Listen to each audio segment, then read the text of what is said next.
Answer copy का review, और इस साल के यूपीएससी के एग्ज़ाम में इनकी आई है AIR 20, मतलब ऑल इंडिया रैंक 20। हम देखेंगे किस तरीके से इन्होंने अपने आंसर्स को दिया था और कैसे आप अपने आंसर्स को लिख सकते हैं, सो दैट कि आपको इनके जैसी अच्छी रैंक और अच्छे मार्क्स आ सके। अच्छा, ये जो कॉपी है, टेस्ट कॉपी इनकी, ये इन्होंने विज़न आईएएस के सेंटर पे आके दिया है ये वाला टेस्ट। तो देखते हैं किस तरीके से इसमें इन्होंने अपने आंसर्स को दिया था और कैसे आप अपने आंसर्स को लिख सकते हैं, ठीक है। Parliamentary oversight. अच्छा, इसको क्वेश्चन को स्टार्ट करने से पहले मैं आपको कुछ जनरल बातें बता दूं।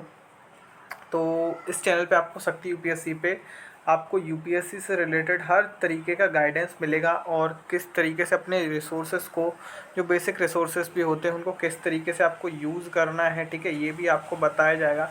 क्योंकि बहुत सारे एस्पायरेंट्स को यही नहीं पता होता कि किस तरीके से उनको यूज़ करना है, किस तरीके से नोट्स बनाना है। तो हम हर तरीके का गाइडेंस प्रोवाइड करने की कोशिश करेंगे शक्ति यूपीएससी पे। और अगर आपने अभी तक इस चैनल को सब्सक्राइब नहीं किया है तो आप सब्सक्राइब ज़रूर से कर लेना, क्योंकि इस चैनल पे आपको बहुत सारे इंपॉर्टेंट अपडेट्स मिलते रहते हैं यूपीएससी से रिलेटेड, ठीक है। तो ये जो कॉपी है, ये अनुष्का शर्मा की कॉपी है। इससे पहले भी हमने कई सारे लगभग 50 टॉपर्स की जो कॉपी है उनका रिव्यू अपने चैनल पे डाल रखे हैं, तो उनको आप देख सकते हैं। बाय द वे, स्टार्ट करते हैं इस क्वेश्चन को, ठीक है। ये जो क्वेश्चन है, parliamentary oversight of administration is not an end in itself, rather it acts as a means to strengthen the efficient functioning of the administration, ठीक है। इस क्वेश्चन से आप क्या समझे? मैं यार हमेशा एक बात कहता हूँ कि जब भी आप क्वेश्चन पढ़ें, यूपीएससी में क्या रहता है यार, एक फंडा है यूपीएससी में। आप ऑप्शनल ले लो, भले ही आप इंजीनियरिंग का ऑप्शनल ले लो, जैसे मैथ्स, फिजिक्स, इसमें भी यार एक एक क्वेश्चन में आपसे दो दो तीन तीन चीज़ें पूछेंगे, ठीक है। तो ऐसे इस क्वेश्चन में भी, अब जैसे इस वाले क्वेश्चन में ये क्या कर रहा है, ओवरसाइट ऑफ एडमिनिस्ट्रेशन किसका, पार्लियामेंट का। Is not an and in itself, rather it is a act of strengthen the efficient functioning of the administration. इस चीज़ को आपने अंडरलाइन कर लिया। अंडरलाइन करने से क्या होगा, जब आप अपने एक बार क्वेश्चन को अंडरलाइन कर लेते हो यार, तो इससे होता क्या है, देखो, आंसर में अंडरलाइन करने का मतलब इंप्रेशन क्रिएट कर रहे हैं आप एग्जामिनर के ऊपर, ताकि आपको अच्छे मार्क्स मिल सके। लेकिन क्वेश्चन में अंडरलाइन करने का मतलब ये है कि आपको अपने आंसर की बाउंड्री उसके बाहर नहीं ले जानी है।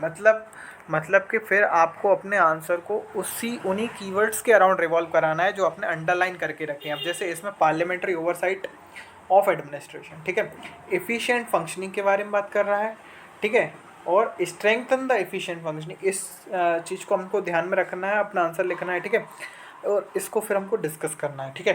तो हमने दो तीन चीज़ें हमने अंडरलाइन की, इसमें स्ट्रेंथन को अंडरलाइन की नहीं किया है, मैं करना चाहूँगा, ठीक है, क्योंकि इसमें कभी वीक भी हो सकता था कि वीक कर रहा है, ठीक है, तो हमको उसके हिसाब से पॉइंट्स देने पड़ते, लेकिन इसमें स्ट्रेंथन की बात करी जा रही है तो उस हिसाब से पॉइंट्स देंगे, पॉजिटिव पॉइंट्स देंगे, ठीक है। तो स्टार्ट करते हैं, जैसे फॉर एग्ज़ाम्पल। अच्छा, फिर आपने जो भी उसमें अंडरलाइन किया है, फिर उसकी जो मेन थीम है, मेन थीम मतलब क्वेश्चन में पूरे में बस उसी के ऊपर पूरा क्वेश्चन देखना आप होगा। अभी मेन थीम में कभी कभी देखो कोई कीवर्ड हो सकता है, और कभी कभी किसी फेमस व्यक्ति का नाम भी हो सकता है, कभी कभी कोई कोड भी लिखा हो सकता है। तो उस केस में आप उसी के हिसाब से इंट्रोडक्शन स्टार्ट करेंगे, और इंट्रोडक्शन 3-4 लाइन से ज़्यादा नहीं होना चाहिए, मेरा ये सजेशन रहेगा, ठीक है। और इन्होंने भी सेम ऐसा ही किया, 5 लाइन में इंट्रोडक्शन दिया है। देखते हैं इंट्रोडक्शन क्या लिखा है उन्होंने, क्या इन्होंने भी हमारी तरह लिखा है। ऑफ कोर्स यार, मैंने एनालिसिस करके ही बता रहा हूँ, मैं कम से कम 50 से 100 कॉपी देख चुका हूँ टॉपर्स की, ठीक है, तो उस हिसाब से मुझे आइडिया है। Parliament in India has been created based on the Government of India Act 1935 and UK's British Parliament. As an example, COVID-19 has impacted its functioning, which was led due to several consequences, ठीक है। समझ में आया? थोड़ा सा हमने अपने point of view को रखने की कोशिश की, ठीक है, थोड़ा सा हमने अपने पॉइंट ऑफ व्यू को रखने की कोशिश की। बाकी मुझे ये इनका जो इंट्रोडक्शन है, मुझे पर्सनली बहुत ज़्यादा अच्छा नहीं लगा, ठीक है, मेरा ऐसा मानना है, बहुत ज़्यादा अच्छा नहीं है। लेकिन आगे देखते हैं, क्योंकि एक क्वेश्चन से डिसाइड नहीं होता कि किस तरीके का जो है क्या नॉलेज है उस बंदे की, और किस तरीके से वो आगे के मतलब क्वेश्चंस को, आंसर्स को प्रेजेंट करेगा। अब ये हमने हेडिंग बनाई मीन्स टू स्ट्रेंथन फंक्शनिंग, ये हमने हेडिंग क्या मन से बनाई? नहीं। अगर आप लोग मेरे प्रीवियस वीडियोस को भी फॉलो किया तो आपको पता होगा, मैं हमेशा एक बात कहता हूँ, जो भी अंडरलाइन कर रखा है ना उससे बाहर आपको नहीं जाना। अभी भी इस वीडियो में भी मैंने आपको बताया शुरुआत में कि जो भी आपने अंडरलाइन किया है ना उससे बाहर आपको अपने आंसर को नहीं लेके जाना है। अब जैसे इसमें क्या है, स्ट्रेंथन, मैंने बोला था ना अंडरलाइंस कर लो, मीन्स ऑफ स्ट्रेंथन, हेडिंग बनाई है इन्होंने यहाँ से, ठीक है। इन्होंने इसमें अंडरलाइन नहीं किया है लेकिन हेडिंग बना रखी है, लेकिन मीन्स टू स्ट्रेंथन इसको लिखना ही पड़ेगा यार, ये तो क्वेश्चन का बेस है। अगर स्ट्रेंथन की जगह वीकर बोल देता फिर आप उसके हिसाब से पॉइंट देते, लेकिन अभी हमने हेडिंग कराई मीन्स टू स्ट्रेंथन, ठीक है। अब फिर हमने उसके हिसाब से फिर उसमें पॉइंट्स देंगे, ठीक है। हेडिंग बनाई, मतलब हेडिंग भी यार हमको मन से नहीं बनानी होती, सब कुछ क्वेश्चन में लिखा रहता है कि हमको लिखना क्या है, ठीक है। और उसके अगर आप बाहर जाएंगे then you are going to have your marks get deducted, ठीक है।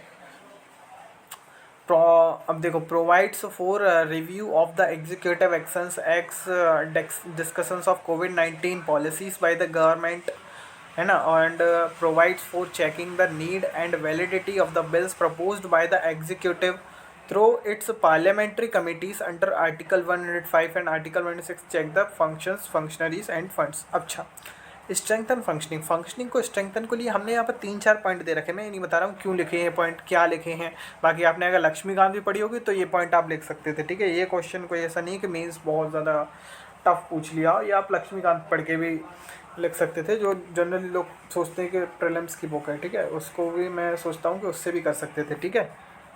अब देखो, issues in the checking, issues in the checking, ये हमने हेडिंग बनाई। अब इशूज़ इन द चेकिंग क्या है, हमने मन से हेडिंग बनाई है, मन से हेडिंग हमने बिल्कुल भी नहीं बनाई। आप क्वेश्चन पढ़िए, क्वेश्चन पढ़ेंगे आप वैसे ही आपको यहाँ पे आप इस चीज़ को समझना, फिर आपको नीड समझ में आ जाएगी इसकी। कभी कभी क्या रहता है हेडिंग, वैसे मैं अगर होता तो एफिशिएंट फंक्शनिंग इसको हेडिंग बना लेता, लेकिन इन्होंने नहीं बनाई इसको, कोई दिक्कत नहीं उससे, ठीक है। Issues in the checking, less number of sittings due to कोविड-19, एंड उसके बाद फिर हमने पॉइंट लिख दिया ऐसे तीर बना बना के, ठीक है। अब इसमें यार ये थोड़ा रिप्रेजेंटेशन इन्होंने ख़राब कर दिया है, कारण कि इनका जो है बड़े बड़े मतलब वर्ड्स, ज़्यादा वर्ड्स के सेंटेंसेस हैं, और इनको इन्होंने क्या है ऐसे पॉइंट पॉइंट बना बना के लिख दिया। ये तरीका मुझे ज़्यादा पसंद नहीं आया ये वाला। अगर छोटे छोटे पॉइंट्स हो तो ये वाला तरीका ज़्यादा बेटर रहता है कि आपने बीच में यहाँ पे हेडिंग बनाई और यहाँ से ऐसे ऐसे ऐसे ऐसे करके 4 पॉइंट लिख दिए छोटे छोटे, ठीक है। लेकिन अगर बड़े बड़े पॉइंट हैं, मतलब एक सेंटेंस में ज़्यादा जो है वर्ड्स आ रहे हैं, तो आप उनको जैसे आप पॉइंट वाइज लिखते हैं वो ज़्यादा प्रेफरेबल रहेगा। क्योंकि अब अभी आप देखिए, मैं आपको दिखाता हूँ थोड़ा कम जूम करके, इनकी कॉपी कैसी दिख रही है इसकी वजह से, इस तरीके से दिख रही है इस एरिया में। अब एग्जामिनर को लेट से पढ़ना है, अच्छा उसने बड़ा इशूज़ इन द चेकिंग, पहला ये रहा, दूसरा फिर ये यहाँ पे नीचे आया, फिर ऊपर गया, फिर ऊपर गया, ये उसको बिल्कुल भी पसंद नहीं आएगा इस चीज़ की, ठीक है। अब the 10th schedule of the constitution has weakened the democratic credentials of the India's representative democracy, ठीक है। इसमें एक ये रिप्रेजेंटेशन है, ये मैं आपको दिखाना चाहता हूँ। ये बॉक्स बनाया हुआ है, benefits of the 10th schedule, ठीक है। अब इसके बाद फिर इन्होंने ऐसे पॉइंट पॉइंट बना बना के लिखा है, ये थोड़ा बहुत ठीक लग रहा है। इसमें क्या है, वो ऊपर वाले के उनमें क्या है, पॉइंट्स यार कंसाइज नहीं लग रहे थे एक जगह पे, ठीक है। उसमें एग्जामिनर को परेशान होना पड़ता है, ये पॉइंट ये पॉइंट ये पॉइंट। वैसे तो इसमें भी काफ़ी बड़े बड़े मतलब वर्ड्स के हैं, लेकिन ठीक है, ठीक है। ये ओकेश है, पहले वाले से ठीक है, लेकिन यार आपको वर्ड लिमिट भी तो देखनी है सेंटेंस की, उसी हिसाब से तो आप अपना रिप्रेजेंटेशन डिसाइड करोगे। और क्वेश्चन में एक्चुअली पूछा क्या है, मतलब एनालिसिस करना है अगर, तो पैराग्राफ भी हम कभी कभी रेफ़र करते हैं। ये कोई एक मतलब हार्ड एंड फास्ट रूल नहीं है कि आप मतलब आपको पॉइंट में ही लिखना है, चाहे कोई सा भी क्वेश्चन आए मैं पॉइंट में ही लिखूँगा। इस चीज़ को आप हमेशा ध्यान रखना है यार। कुछ लोग पता है एस्पायरेंट ये वाली गलती करते हैं, और मुझे लगता है बहुत सारे एस्पायरेंट ये वाली गलती करते हैं, ठीक है। तो आपको ये वाली गलती बिल्कुल भी नहीं करनी है, और ऐसी गलतियाँ आपको नहीं करनी है। आपको सत्य यूपीएससी पे पता पड़ता ही रहता है, हर वीडियो में आपको कुछ ना कुछ नई बात जानने को मिलती है हर टॉपर की कॉपी से, ठीक है। तो उम्मीद है अच्छा लगा होगा ये वीडियो आपको।